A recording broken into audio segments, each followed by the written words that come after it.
For many, deciding to start mental health treatment often feels like staring down a massive, impossibly heavy door. Much of that hesitation comes from pop culture caricatures. Movies suggest a classic Freudian setup, a sterile room where a stranger immediately begins mining your deepest childhood traumas the moment you sit down. These expectations create a sense of pressure. You might feel you need to perform for the therapist, or that your life must be neatly figured out before you even arrive. This widespread myth transforms a practical tool for healing into an object of fear.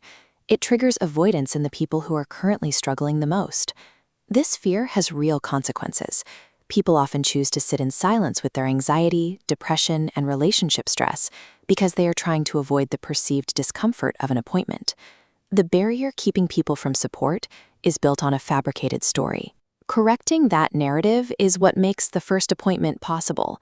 The true barrier to entry is psychological, fueled by a misunderstanding of how modern clinical practice actually functions. Let's look at the actual reality of a modern therapist's virtual office on day one. Clinicians refer to this first meeting as an intake session. It has a low-stakes goal, a simple conversation to establish a baseline. The therapist will ask basic questions. They want to know who you are, what brought you in, and what your goals are for the future. As this intake checklist shows, the focus stays on the present. Day one involves zero homework and no digging into repressed memories.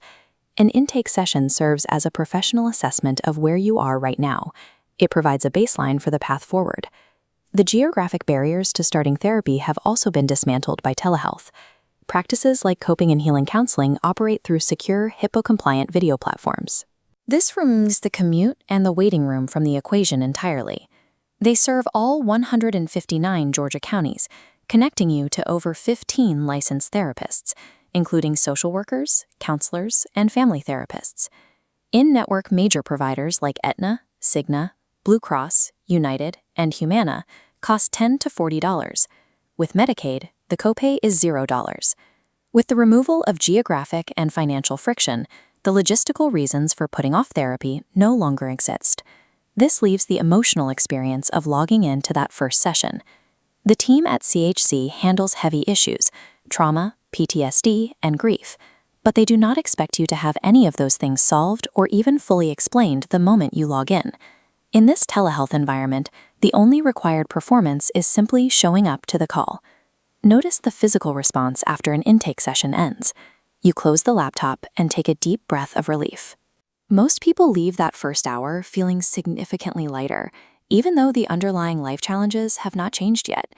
This relief comes from a specific psychological mechanism, the power of finally saying the stressful thing out loud to a neutral human being who is trained to listen.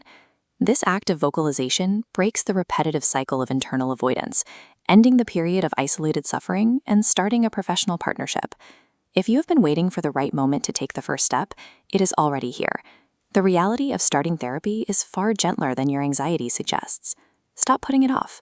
Contact Coping and Healing Counseling at 404-832-0102 or visit chctherapy.com to schedule your intake. The hardest part of the process is simply dialing the number. Everything after that is just a conversation.